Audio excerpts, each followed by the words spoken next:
Good morning, my dear students. Welcome to our class. This video gives you part 2 of the lesson Learning the Game by Sachin Tendulkar, 9th English, Unit 1, Prose.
Okay students, shall we start our lesson.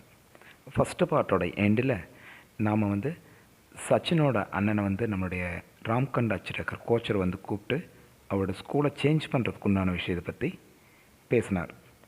அதுக்கப்புறம் என்ன நடக்குதுங்கிறத விஷயத்தை நாம் இந்த second பார்ட்டோட கண்டினியூஷனை நம்ம பார்க்கலாம். One evening sir called my father and put forward his suggestion. Ajit was in the room with my father at the time, and they both accepted that it was necessary if cricket was to be my priority. ஒரு நாள் evening sir எங்கள் அப்பாவை கூப்பிட்டு அவரோட சஜஷனை சொன்னார். அந்த நேரத்தில் அந்த ரூமில் இருந்தது எங்கள் அப்பாவோட சேர்ந்து என்னுடைய அண்ணன் அஜித்தும் இருந்தான். அவங்க ரெண்டு பேரும் என்ன பேசிக்கிட்டாங்கன்னா, சச்சினுக்கு அதிக முக்கியத்துவம் கிரிக்கெட் மேலே இருந்தால் நாம் ஸ்கூலை மாற்றலாம் அப்படின்னு ஒரு சஜஷன் அவங்க மனசுக்குள்ளே தோணுச்சு. அதையும் அவங்க டிஸ்கஸ் பண்ணாங்க. My father sat me down and explained that while he did not have any objection to my changing schools, I should do so only if I was really serious about playing cricket. அப்பா என்னை கீழே உட்கார வச்சு school மாற்றுறதுல எனக்கு எந்தவித ஆட்சேபனையும் இல்லை அப்படி சொன்னார். ஏன்னா நான் கிரிக்கெட் விளையாடுறதுல அதிக தீவிரமாக இருந்ததுனால அவர் அந்த மாதிரியே நம்ம ஸ்கூலை மாற்றிடலாம் அப்படின்னு சொல்லி சொன்னார். ஐ assured him I was, and so it was agreed that I should move to Sardasramam Vidya Mandir where Achrekar sir was the cricket coach. All my excess energies were getting channeled into cricket, which acted as a kind of safety valve. நான் ஸ்கூலை மாற்றுறதுக்கு உறுதி அளித்தேன். அதனால் அச்சரேக்கர் sir cricket கோச்சராக இருக்க அந்த சாரதாசிரமம் வித்யா மந்திர் ஸ்கூலுக்கு என்னைய transfer பண்ணியாச்சு. என்னுடைய அதிகப்படியான ஆற்றல் முழுசையுமே நான் கிரிக்கெட் விளையாட்டில் ஒருமுகப்படுத்தணும்னு நினச்சேன்.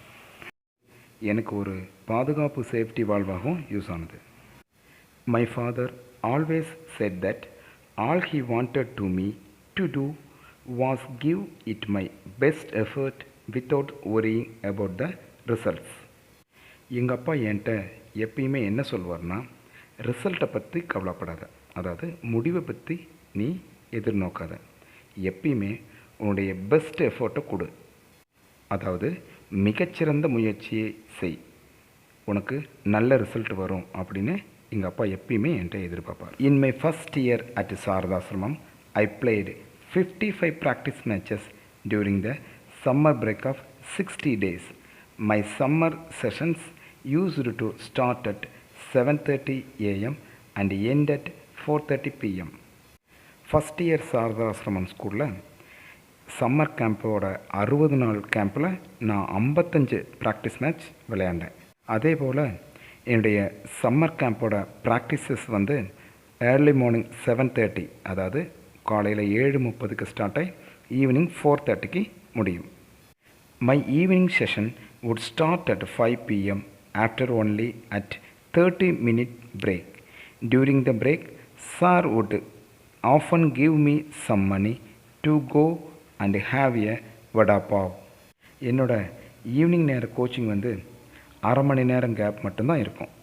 அதாவது 4:30லேருந்து 5 o'clock வரைக்கும் தான் இருக்கும். மறுபடியும் 5 o'clock ஈவினிங் ஸ்டார்ட் ஆகிரும் ப்ராக்டிஸ். இந்த கேப்பில் எங்கள் சார் வந்து எனக்கு அடிக்கடி கொஞ்சம் அமௌண்ட் தருவார். அந்த காசை வச்சு நான் வடாப்பாவை வாங்கி சாப்பிடுவேன். அதாவது வடாப்பாவுன்னா என்னென்னா, நம்ம ஊரில் இந்த பானிபூரியெல்லாம் சொல்கிறோம்ல, அது மாதிரி மும்பையில் ஒரு ஃபேமஸான ஃபாஸ்ட் ஃபுட்டோட பேர் தான் vada pav. Between 5 p.m. and 7 p.m. I had have 5 more net sessions. Towards the last 15 minutes, Sir would place a 1 rupee coin on top of the stumps, and if I managed to avoid getting out, the coin was mine. In this session, every bowler in the camp would come and bowl to me, with some 60 to 70 boys fielding. It meant I had to hit every ball along the ground to survive those intense 15 minutes. Evening 5 to 7 அந்த கேப்பில் எனக்கு ஒரு 5 times எனக்கு அடிஷ்னலாக net practice பண்ண வேண்டியிருந்தது. கடைசியாக 15 minutes, அதாவது கடைசி 15 நிமிஷம் வந்து சார் வந்து என்ன பண்ணுவார்னா, ஸ்டெம்புக்கு மேலே ஒரு 1 rupee காயின் வைப்பார். நான் அவுட் ஆகாமல் ஆடினேன்னா அந்த 1 rupee காயின் எனக்கு. ஆனால் அந்த டைமில் என்ன பண்ணுவாங்கன்னா, அந்த கோச்சிங்கில் இருக்க எல்லா பாய்ஸும் வந்து எனக்கு பவுலிங் பண்ணுவாங்க. அங்கே ஃபீல்டிங் பண்ணுறதுக்கு பார்த்தோன்னா 60லேருந்து 70 மாணவர்கள் அங்கே ஃபீல்டிங் பண்ணிகிட்ருப்பாங்க. நான் அங்கே எல்லாரும் பவுலிங் போடுற அந்த பவுலிங்கை என்னோடய திறமையால் அந்த கிரவுண்டு ஃபுல்லாக நான் அடித்து ஆடணும். Winning the 1 rupee coin used to give me immense satisfaction and taught me how to concentrate even when physically drained. At the end of it all, Sir would tell me to run 2 full circuits of Shivaji Park with my pads and gloves on. அந்த 1 ரூபா காயினை win பண்ணுறது எனக்கு ரொம்ப திருப்தி அளிச்சது. அது மட்டும் இல்லாத, உடல் ரீதியாக நான் டயர்டானாலும் நான் விளையாட்டில் எவ்வளோ கான்சன்ட்ரேட் பண்ணணும், அதாவது கவனம் செலுத்தணும் அப்படிங்கிறத எனக்கு அது சொல்லி தந்தது. இதெல்லாம் முடிஞ்சதுக்கப்புறம் சார் வந்து என்கிட்ட 2 rounds அந்த சிவாஜி பார்க்கை ஓட சொல்லுவார். அதாவது என்னுடைய க்ளவுஸஸ், என்னுடைய பேட்ஸு, பேட்டோட என்னை அந்த கிரவுண்டு ஃபுல்லாக ஓட வைப்பார். That was the last part of my training, and I had been completely exhausted by the end of it all. It was a routine I would repeat right through my summer holidays, and it helped me to build up physical and mental stamina. இந்த practice எல்லாம் முடியும் போது நான் ரொம்ப டயர்டாகிடுவேன். இந்த கோடைகால விடுமுறை பயிற்சி ஃபுல்லாகவே நான் இதையே தான் திரும்ப திரும்ப பண்ணிகிட்டு இருந்தேன். இது என்னோடய ரொட்டீன் ஒர்க்காக போயிடுச்சு. அதே சமயத்தில் இது வந்து எனக்கு என்னுடைய உடலோட ஆற்றத்தையும் உள்ளத்தோட ஆற்றலையும் நான் தீர்மானிக்கிறதுக்கு எனக்கு இது ரொம்ப உதவியாக இருந்தது. Occasionally, my father came to take me home, and I would always ask him to treat me to a special fruit cocktail at a juice center near the club. சில சந்தர்ப்பங்களில் எங்கள் அப்பா கூட என்னைய இந்த சிவாஜி பார்க்குக்கு வந்து என்னை அழைச்சிட்டு வீட்டுக்கு போவார். அப்போ நான் என்ன பண்ணுவேன்னா, அந்த பார்க்குக்கு பக்கத்தில் இருக்கிற ஒரு ஃப்ரூட்ஸ் கடையிலேருந்து எனக்கு ஒரு ஃப்ரூட் மிக்சர் வாங்கி தர சொல்லி நான் கேட்பேன். While this regular demand was a little unreasonable, because at the time I did not realize that my parents also had to take care of the needs of my brothers and sister.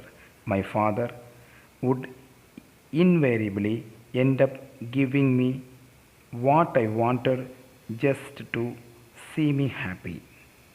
நான் ரெகுலராக எங்கள் அப்பா வரும்போதெல்லாம் இந்த மாதிரி வாங்கித்தர சொல்வேன். ஆனால் எங்கள் அப்பா வந்து என்னுடைய சகோதரர்கள், அதாவது என்னுடைய பிரதர்ஸையும் என் சிஸ்டரையும் கவனிக்க வேண்டி இருந்ததை பற்றியெல்லாம் நான் உணரவே இல்லை. இருந்தாலும் எங்கள் அப்பா வந்து என்னுடைய சந்தோஷத்துக்காக எனக்கு வாங்கி தந்தார். On other days, when I made my way home from Shivaji Park on my own, I had often fall asleep on the bus if I managed to sit down.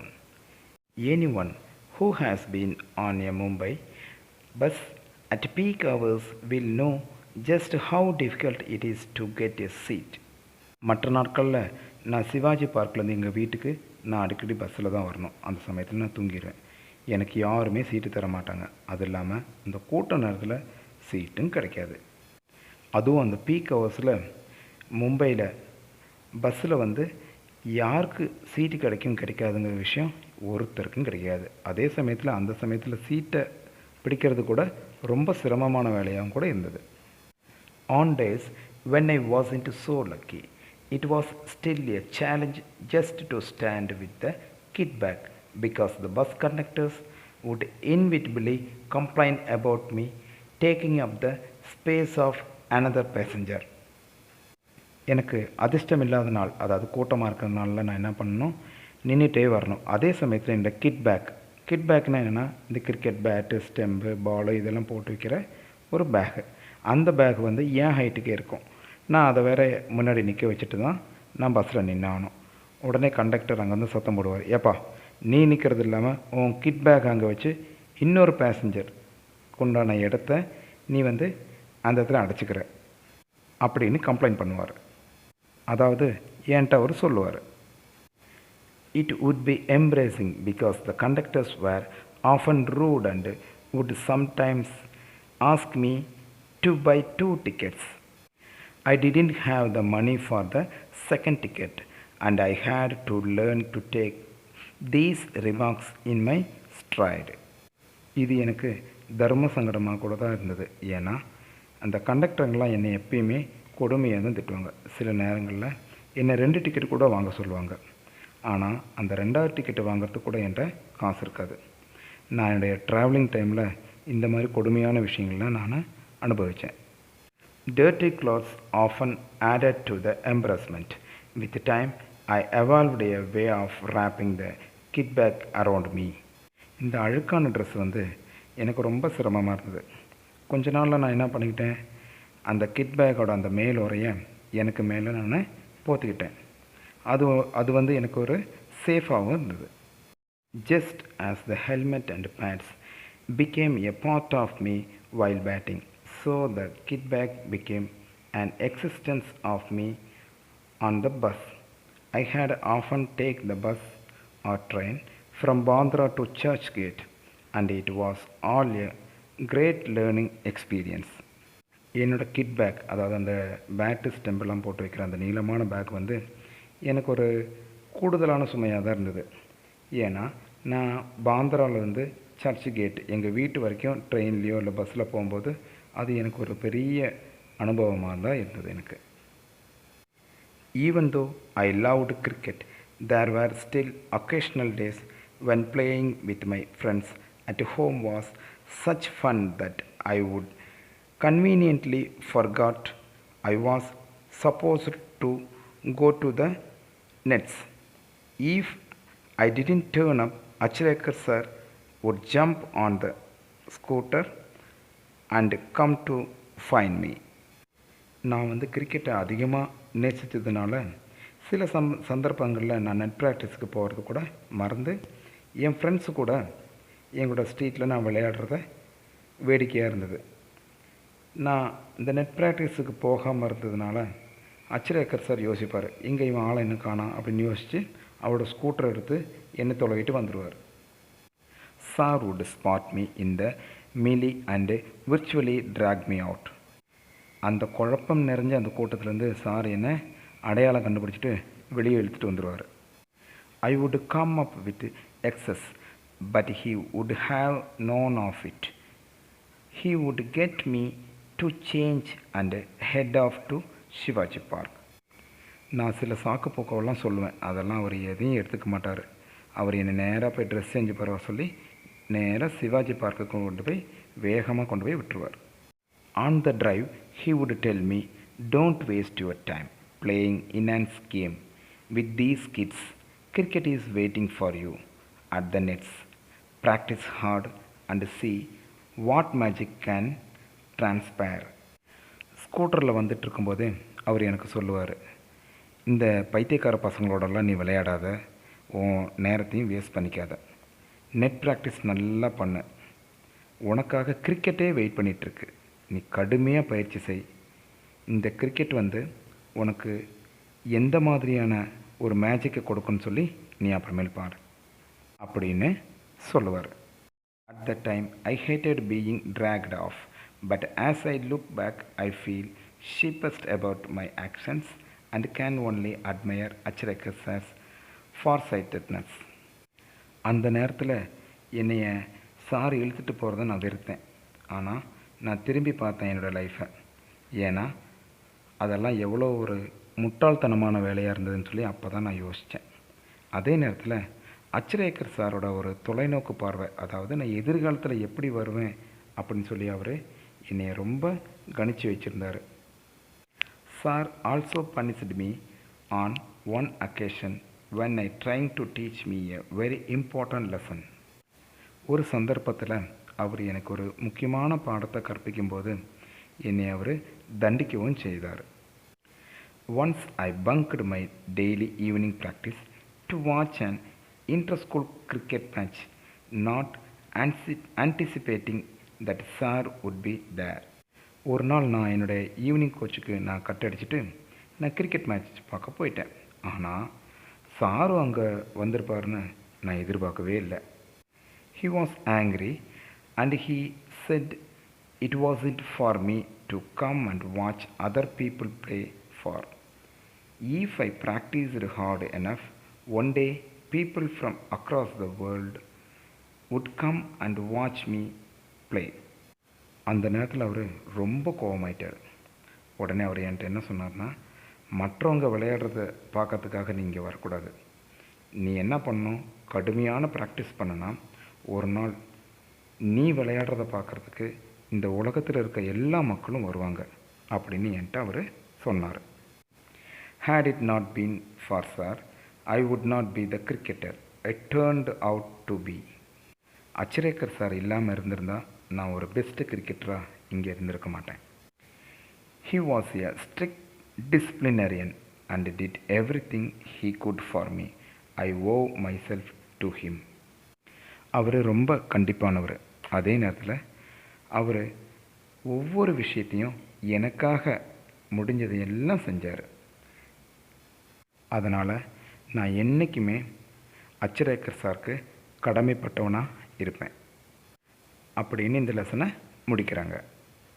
இந்த லெசன்லேருந்து, அதாவது இந்த சச்சினோட ஸ்டோரியிலேருந்து நமக்கு என்ன சொல்ல வராங்கன்னா, கடுமையான பயிற்சியும் முயற்சியும் இருந்ததுன்னா எதிர்காலம் கண்டிப்பாக நமக்கு பிரகாசமானதாக தான் இருக்கும். அதே நேரத்தில் ப்ராக்டிஸ் மேக்ஸ் பர்ஃபெக்ட், முயற்சி உடையார் இகழ்ச்சி அடையார் அப்படிங்கிற பழமொழியோடு நாம் இந்த ஸ்டோரியை கம்ப்ளீட் பண்ணுறோம். Thank you students, thank you all of you. Innovations or of becoming a nation's hero. I had only one dream.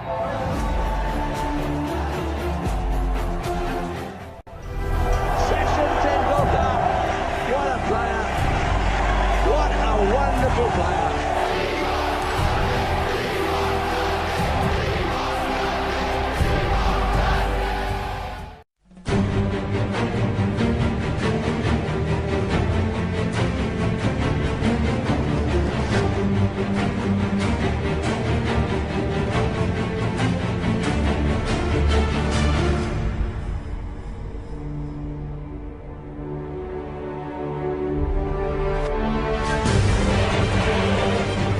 My life between 22 yards for 24 years. It's hard to believe that that wonderful journey is coming to an end.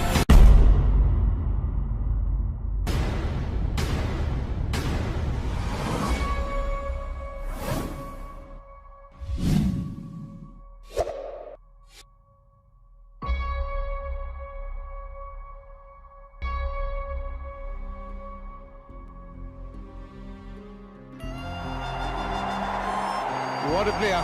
Maybe the final time in Test match cricket, he has to walk back. And everybody stood up at the ground. A moment of sadness in Indian cricket as the master leaves.